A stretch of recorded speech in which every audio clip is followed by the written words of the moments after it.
사진 속에 보이는 두 사람을 혹시 아시나요? 다들 느끼셨겠지만 연인이에요. 서로 사랑하는 사이처럼 보이죠. 사진 속의 남자의 이름은 클라이드고요. 여자의 이름은 보니입니다. 미국에서도 상당히 유명했던 커플인데요. 자신들의 이야기가 영화로도 제작될 만큼 상당히 유명했던 이 커플에 대해서 제가 간단하게 알려드릴게요. 이들은 1930년대 은행 강도, 살인을 일삼았던 2인조 범죄자 커플이었습니다. 이 본이라는 여성은요, 어릴 때 상당히 총명한 아이였다고 해요. 첫 번째 결혼에 실패했어요. 어린 나이에 결혼을 했는데 그 남자와의 결혼에 실패했고요. 1930년에 이 클라이드를 만나게 돼서 같이 범죄 행각을 이어나갑니다. 그는 클라이드가 강력 범죄자라는 사실을 알면서도 사랑에 빠졌고요. 그를 도와서 범죄 행위를 지속했습니다. 두 사람은 강도와 살인을 계속해서 반복하다가 1934년 5월 루이지애나에서 미리 잠복하고 있던 경찰에 의해 포위됐고요. 180여 발의 총알을 맞고 사살되었습니다. 당시에 그 차를 보여드릴게요. 당시 이제 총 맞았던 차가 바로 이 차예요. 그래서 구글에 뒤져보면 이 차에서 이제 총 맞은 사진까지 다 이렇게 뜨는데 사실 너무 잔인해서 그 사진은 제가 가져오지 않았습니다.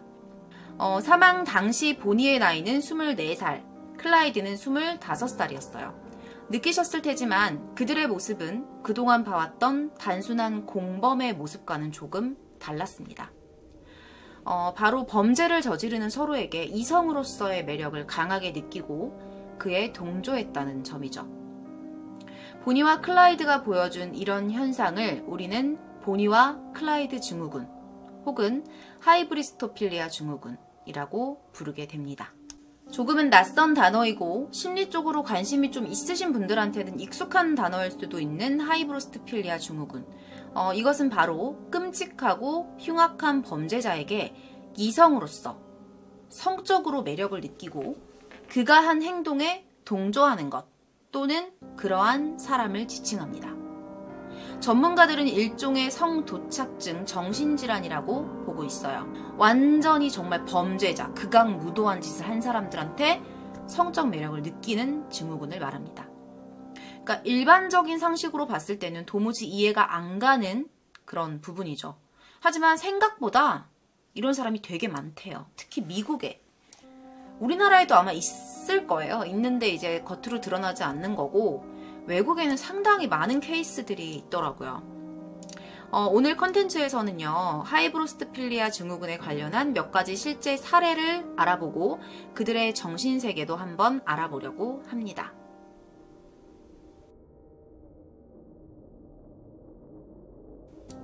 앞서 제가 방송에서 연쇄살인마 테드 번디에 대해서 다룬 적이 있었어요.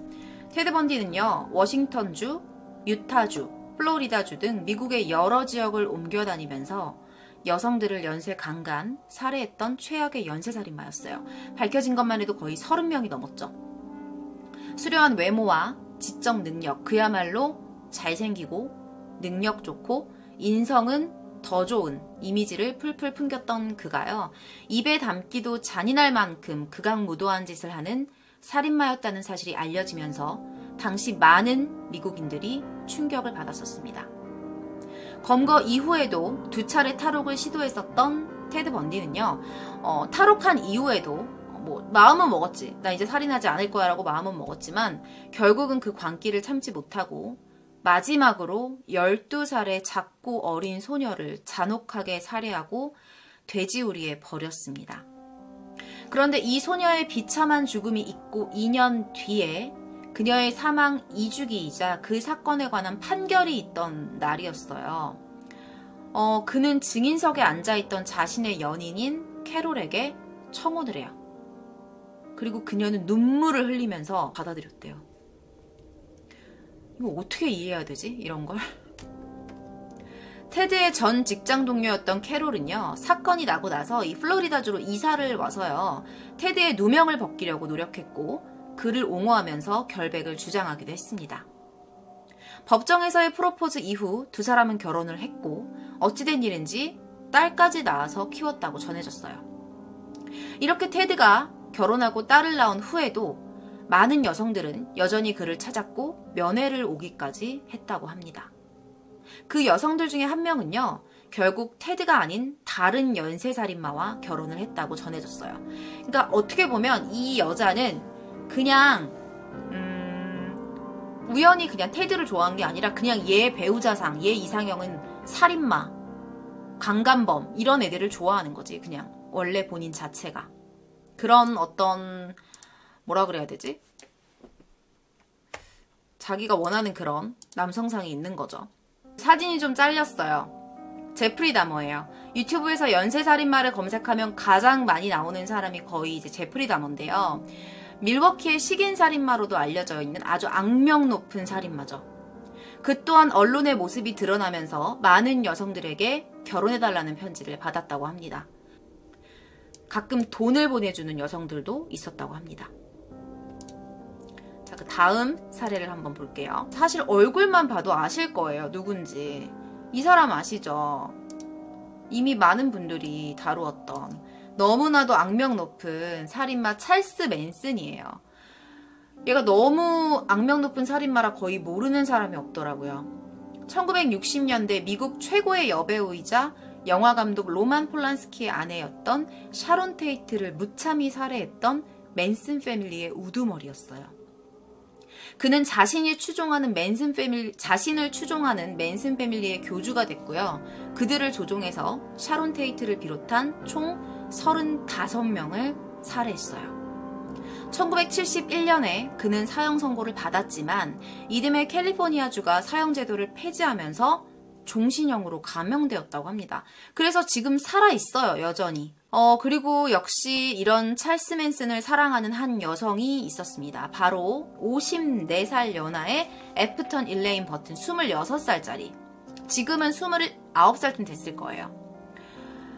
이 여자가 이 남자를 되게 사랑했대요. 그래서 2014년 12월에 이 여자랑 결혼하기로 발표를 해요. 그리고 미국 캘리포니아주 당국은 맨슨과 버튼의 결혼 허가증까지 발급을 해줬다고 합니다. 이 예비 신부 버튼은요, 19살 때부터 맨슨이 광팬이었대요. 성인이 되고 나서는 자신이 살던 집을 떠나서 맨슨이 수감된 곳과 가까운 캘리포니아로 이사를 했고요. 이곳에서 7년 동안 옥바라지를 하면서 그의 무죄를 주장하는 웹사이트를 9개나 운영하고 있었다고 합니다. 대단한 정성이야, 정말. 실제로 맨슨을 추종했던 이들을 보면요, 15살에서 20살 정도의 어린 소녀들이 상당수 많았어요. 그리고 조사하던 가운데 두 사람의 결혼이 실제로 성사가 되었는지가 되게 궁금해서 찾아봤거든요. 이게 과거의 일이었기 때문에. 근데 알고 보니까 일단 성사는 안 됐어요. 결혼을 못했어. 근데 왜 못했냐면 두 사람이 결혼을 하게 되면 찰스 맨슨이 만약에 죽잖아. 그러면 그 시신을 아내한테 이렇게 보낸단 말이야.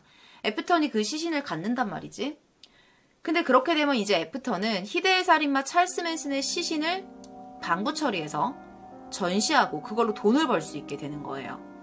근데 약간 이런 외국에서도 그 살인마들이 죽으면 그걸 약간 좀 신격화해서 막 그 걔가 죽은 자리를 막 성지로 만들고 막 이런데요. 그래서 그 테드 번디 같은 경우에도 추종자들이 모르게끔 처리를 했잖아요, 마지막에. 근데 이게 계획인지 사실인지 뭐 거짓인지는 알 수 없는데 이게 찰스 맨슨 귀에 들어간 거야. 찰스 맨슨이 완전 화를 내면서 결혼 안 한다 이렇게 된 거예요. 그래서 얘가 가서 계속 마음을 돌리려고 했나 봐. 그런 거 아니다, 오해다 이렇게 했었는데 결국에는 찰스 맨슨 이제 결혼 안 한다고 했고 그런 시간들이 지나면서 정부로부터 허가받은 결혼 날짜도 지났다고 합니다. 단순히 돈벌이를 목적으로 그를 이용했던 거라면 이것을 하이브리스토필리아라고 보기는 어렵다라는 견해도 있어요. 돈벌이를 위해 했던 거니까. 목적이 그거였으니까. 근데 한편으로는 이렇게 범죄자를 옹호하는 하이브리스토필리아 증후군 자체가 정상적인 게 아니잖아. 걔네들은 정상적이지 않잖아. 그렇기 때문에 진심으로 추종하고 사랑한다고 해도 별개로 돈벌이에 이용하는 게 걔네들 입장에서는 그렇게 비상식적인 일은 아닐 수도 있다는 거야. 그래서 저는 개인적인 생각으로 얘가 하이브리스토필리아 증후군이 맞다라는 생각을 했어요. 저의 개인적인 견해입니다. 자, 이렇게 두 번째 사례를 봤고요. 자, 그 다음 이 사람도 아시죠? 워낙에 유명한 사람입니다. 악명 높은 사람이에요. 이번에는 리처드 라미레즈의 사례를 한번 살펴보도록 할게요. 나이트 스토커라고 불리기도 했던 리처드 라미레즈. 그는 1984년부터 1985년까지 살인만 13건, 성폭행 11건, 강도 14건을 저지른 무시무시한 범죄자예요. 당시 그는 여자와 노인과 어린이에게 가리지 않고 닥치는 대로 성폭행과 살인을 일삼았어요. 주민들이 공포에 떨었어요. 심지어 살해한 사체나 벽에다가 오각형 별, 이 사람이 항상 남기는 그 시그니처가 있었어요. 항상 그걸 남겼대요. 그래서 나는 악마의 보호를 받고 있고 그 누구도 나를 잡거나 나를 죽일 수 없다. 이렇게 믿었다고 해요. 경찰에 잡히고 난 이후에도 사이코패스들의 어떤 특징이죠. 반성의 기미가 전혀 보이지 않았다고 합니다. 오히려 웃으면서 악마의 뿔, 이거를 카메라 앞에서 포즈를 잡았다고 해요. 하지만 이런 그에게도 어김없이 펠레터를 보내는 여성들이 있었습니다. 그리고 30세의 도린 리오이 또한 그에게 매료되었다고 합니다. 자, 지금 여기 사진에 보이는 여자가요, 도린 리오이와 리처드 라미레즈예요. 당시 이 여자애가 30살이었는데 유능한 잡지의 편집장이었대요. 근데 이렇게 신문을 보다가 리처드 라미레즈가 체포된 그 신문기사 내용이랑 사진을 본 거야. 근데 잘생겨서 그랬는지 아니면 얘의 성향이 그랬던 건지 이 남자한테 완전 빠진 거야. 그것만 보고 실제로 보지도 않고. 얘는 심지어 무슨 짓도 했냐면 라미레즈가 살인을 하고 나서 시체에다가 어떤 표식을 남겼었잖아요. 그거를 자기 몸에다 직접 새기기도 했대요. 그리고 라미레즈가 카메라를 보고 웃잖아요. 그럼 그걸 가지고 나를 보고 웃는 거야. 나를 향한 어떤 특별한 신호가 아닐까? 이렇게 생각했대요. 또한 라미레즈가 수감된 교도소에 꾸준히 편지를 보내요. 그리고 그를 직접 찾아가기도 해요. 그러면서 약 10년 동안 끈질기게 구애를 했대요. 그래서 결국에 1996년 교도소에서 결혼식을 올렸다고 합니다. 찾아가서 직접 청혼을 했대요. 나 너랑 결혼하고 싶다. 나랑 결혼해줘라. 이랬대요. 이 도리는요, 리처드가 사형되는 날 자신도 자살하겠다라는 말을 하기도 했대요. 결국 헤어졌어요, 이 둘은. 그치만 이 여자는 전형적인 하이브리스토필리아 증후군이라고 볼 수 있습니다. 그리고 이거는 여담인데요. 그 라미레즈 재판 당시에 이제 배심원으로 있던 한 사람은 이제 라미레즈에게 사형을 선고했음에도 자신은 그 사람에게 반했다라면서 라미레즈의 추종자가 돼서 라미레즈를 보러 면회를 여러 번 오기도 했답니다. 도대체 뭘까? 뭐에 끌리는 걸까? 자, 그 다음 사례 한번 볼게요. 이 여성은요, 아르헨티나 여성이에요. 아르헨티나의 한 사례인데요. 하이브리스토필리아 증후군 사례를 찾아보면서 제가 가장 받아들이기 어려웠던 사건이요. 바로 이 사건이었어요. 자, 위에 보시면 남성과 여성이 같이 사진을 찍었죠. 위에 함께 찍은 여성의 이름은요, 조안나 카사스. 남자 이름은 빅터 신고란이라는 이름이래요. 그래서 위에가 조안나 카사스, 빅터 신고란이. 그리고 아래 혼자 찍은 여성 사진 보이시죠? 저 여자의 이름은 에디스 카사스예요. 그래서 두 사람이 쌍둥이에요. 한눈에 보기에도 상당히 닮았죠. 7년 전에요. 그러니까 2010년 7월에 이 에디스의 쌍둥이 동생이자 모델이었던 조안나, 요 위에 있는 조안나는요, 20살 생일을 앞두고 벌판에서 사망한 채 발견됐어요. 그를 죽인 사람은 바로 함께 사진을 찍은 그녀의 연인인 빅터 신고란이었어요. 그 연인이 쏴 죽인 거예요. 그는 조안나를 총으로 쏴 죽인 혐의로 징역 13년을 선고받습니다. 그런데 여기서 충격적인 건 아래 보이는 조안나의 언니인 에디스가요, 2년 뒤에 충격적인 발표를 해요. 뭐냐면 자기 동생을 죽이고 수감 중인 빅터 신고란이 이 남자와 결혼을 하겠다는 거예요. 내 동생을 죽인 남자랑 결혼을 하겠다는 거예요. 그래서 경찰이 신고란이가 당시 연인이던 조안나 네 동생을 죽였다 라는 말에 반발하면서 두 사람은 단지 친했을 뿐이다. 그의 실제 연인은 나였고 우리는 5년째 열애 중이었다 라는 주장을 펼쳤다고 합니다. 그녀는 그것에 덧붙여서 이렇게 말했대요. 신고라니는 파리 한 마리 죽이지 못하는 사람이에요. 폭력적이지 않아요. 그리고 나도 미치지 않았어요. 이렇게 말했대요. 이 일로 인해서요, 에디스의 부모는 완전 황당했겠죠. 딸이 분명히 얘가 미쳤다, 정신이 어디가 나갔다, 문제가 있다 이러면서 법원에다가 결혼 금지 소송을 냈어요. 결혼 못하게. 근데 법원이 이렇게 체크를 해보니까 결혼을 막을 만큼 정신적 질환이 있는 건 아닌 거야.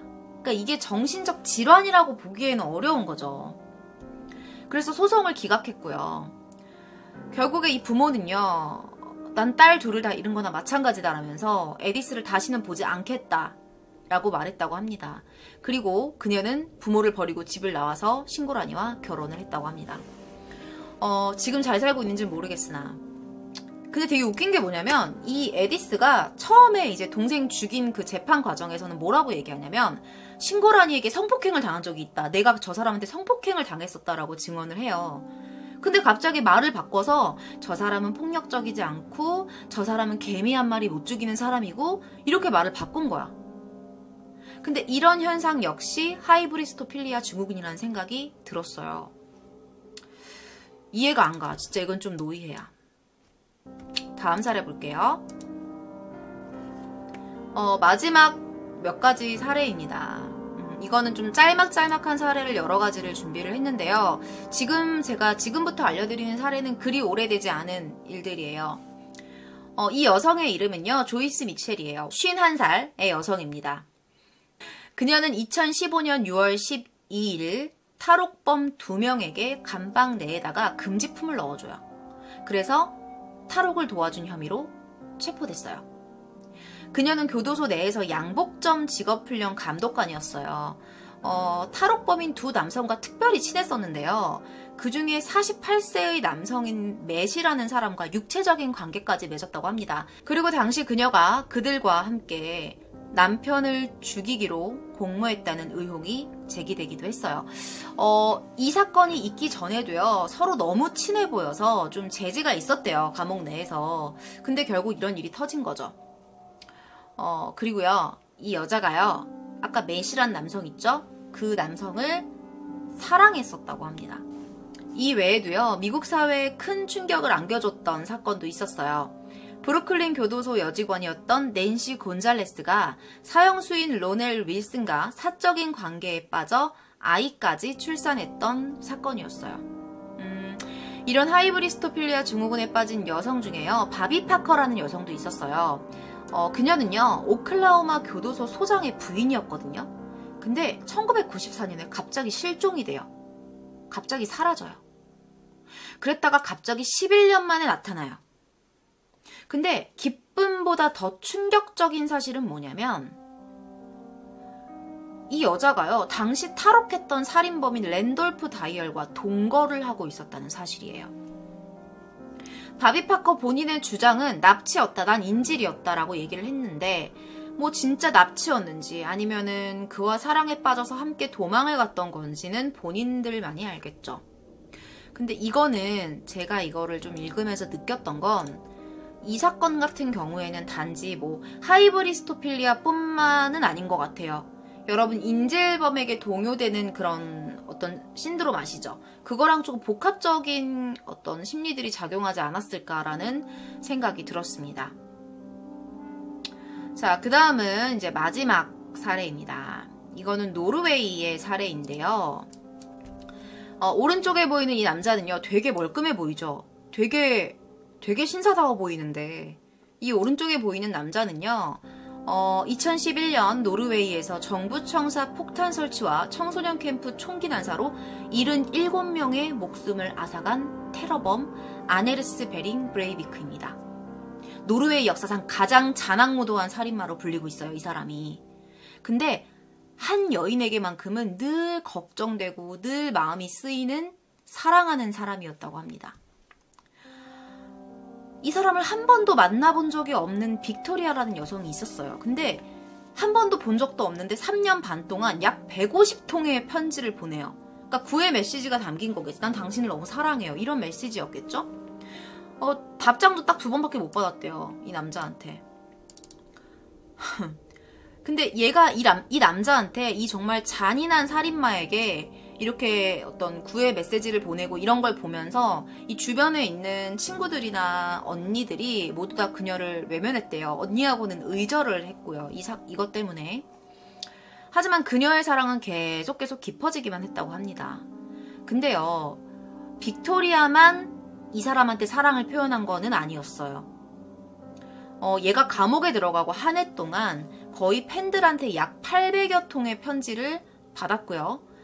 심지어 2012년 재판 중에는요, 16세 소녀가 그에게 청혼을 하기도 했다고 합니다.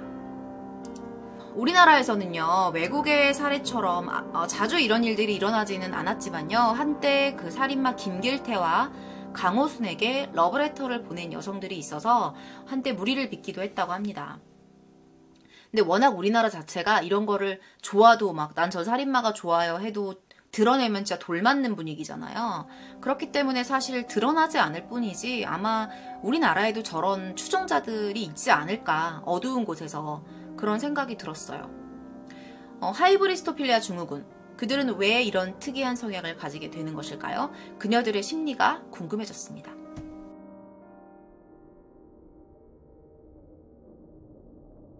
실제 이런 여성들을 약 30명 정도를 대상으로 인터뷰를 했던 자료가 있더라고요. 모두 다 그런 건 아니지만요. 이들 중 다수의 여성들은요, 아버지나 뭐 남자 형제 또는 다른 남성들로부터 학대를 받은 경험들이 있대요. 그렇기 때문에 감옥에 있는 남성이 평생 아무것도 할 수 없기 때문에 자신이 그 관계 속에서 주도권을 쥐고 있다고 생각을 한다고 합니다. 그리고 그가 과거에 어떤 사람이었든 큰 사건으로 유명세를 탔고 여러 사람의 관심을 받고 있다는 이유만으로도 끌리는 여성들이 있대요. 이유는 되게 다양해. 증상은 하나지만 이유는 다양해. 근데 이 성향이 위험한 건요, 그들이 종종 상대에게 범죄를 저지르라고 부추긴다는 거예요. 또는 범죄자가 범죄를 하는데 같이 동조해서, 아까 우리 처음에 오프닝 때 봤던 그 케이스처럼 그럴 수 있다는 거죠. 그들이 범죄자에게 더욱더 범죄를 부추기는 이유는요, 왜냐면 다른 이들한테 폭력을 가하고 강압적으로 행사하는 그 모습이 되게 매력적이고 남자답다고 생각하기 때문이래요. 끔찍한 범죄를 저지른 범죄자가 가장 강한 남성상이다, 가장 강한 남성이다, 이렇게 느끼는 거예요. 그런 거에 매력을 느끼고 성적인 매력까지 느끼는 거죠. 그러니까 어떻게 보면 심리적인 이상 증상이라고 볼 수 있는 거예요. 그들은요, 그를 강한 남성이라고 여기면서 자신이 그 사람 곁에 있을 때 가장 안전하다고 느낀다고 해요. 또한 자신만큼은 그에게 특별한 존재라서 범죄자가 다른 사람한테는 죽이고 강간하고 나쁜 짓을 하지만 나한테만큼은 절대 그런 짓을 안 할 거다라는 강력한 믿음을 가지고 있다고 합니다. 그리고 위에 사례에서 봤듯이요, 교도소 직원이 재소자를 사랑한다고 여기는 것도요, 사실 나만이 범죄자를 이해할 수 있고 나만이 저 사람을 교화할 수 있는 유일한 사람이라고 착각하기 때문인 경우가 상당히 많대요. 그러니까 뭐든지 나만은 해치지 않을 거고 나만이 저 사람을 착하게 만들 수 있고 이런 거죠. 위의 사례에서 모든 것들을 다, 그러니까 제가 말씀드렸던 모든 사례가 다 하이브리스토필리아 증후군이라고 보기엔 좀 어려워요. 왜냐하면 스톡홀름 증후군이랑 연관지어 볼 수 있는 것들도 있기 때문에. 범죄자를 사랑하는 그녀들의 심리도 결국에는 자신만이 이 사람을 컨트롤할 수 있고 나에게만큼은 해를 끼치지 않을 것이라는 착각에서 비롯된 것이겠죠. 또 제가 이런 생각을 했어요. 이건 저의 생각이에요, 지금부터는. 왜냐면 전문적인 자료를 보고 제가 생각했던 내용인데 뭐냐면, 어린 시절의 여자애들이요, 아빠나 남자 형제한테서 받는 자극이 얼마나 중요한지가 그런 생각이 들더라고요. 예전에 제가 SNS에서 어떤 글을 봤는데요, 딸은요, 아빠의 모습과 가장 비슷한 남성과 결혼할 가능성이 높다고 하더라고요. 그러니까 기준이 아빠가 되는 거예요. 어느 정도 공감할 수 있는 부분이었어요. 보통 여자가 남자를 보면서 남자답다는 매력을 느끼는 것이 어린 시절 아빠와의 추억, 아빠가 나를 예뻐해줬던 방식, 이런 것들이 되게 큰 영향을 끼치거든요. 근데 저도 그래요. 아빠의 그런 영향을 많이 받은 것 같아요. 근데 매번 폭력적인 아버지한테서 폭력적인 자극만 받으며 살아온 여자아이는요, 그게 전부예요. 내가 본 남성상의 전부인 거야. 그렇기 때문에 그게 너무 폭력적이라서 싫어. 싫으면서도 나도 모르게 그런 모습의 남성한테 마음이 끌리고 성적 매력을 느끼게 되는 거죠. 왜냐면 그 여자애가 봤던 남성성은 그게 전부였을 테니까. 그러니까 이게 어떻게 보면 사람이 사람을 좋아하는데 뭐가 문제겠냐고 생각을 할 수도 있어요. 근데 사실 하이브리스토필리아 증후군이 위험한 건 뭐냐면, 앞서 제가 오프닝 때 말씀드렸던 보니와 클라이드 이야기처럼 둘이 합쳐서 더 위험한 일이 생길 수도 있다는 거예요. 그게 위험한 거예요. 그리고 그들 극악무도한 살인마를 사랑하면서 사실 저 사람의 죄는 아무것도 아니야 라는 식으로 계속 대중들한테 메시지를 던지잖아요. 뭐 대중이 아니어도 내 주변 사람들한테라도. 그런 걸 자꾸 어필하다 보면 그게 동시에 좋은 영향을 끼치진 않거든요. 그런 거에 있어서 좀 위험한 부분이 있지 않나라는 생각이 들었어요. 결국에는 눈 부릅뜨고 귀도 쫑긋 세우고 스스로가 바른 판단을 해야 하지 않을까라는 생각이 들었어요. 뭐 잠깐 매력을 느낄 수는 있겠지만 그 다음 일을 생각해야죠. 다음 일을 생각해서 내가 과연 이렇게 하는 게 맞는지 자기가 적절한 판단을 해서 행동하는 것이 낫다고 생각을 합니다. 궁금해서 찾아본 하이브리스토필리아 증후군 너사세 심리편이었어요. 이것에 관련된 이야기는 여기서 마무리하도록 하겠습니다.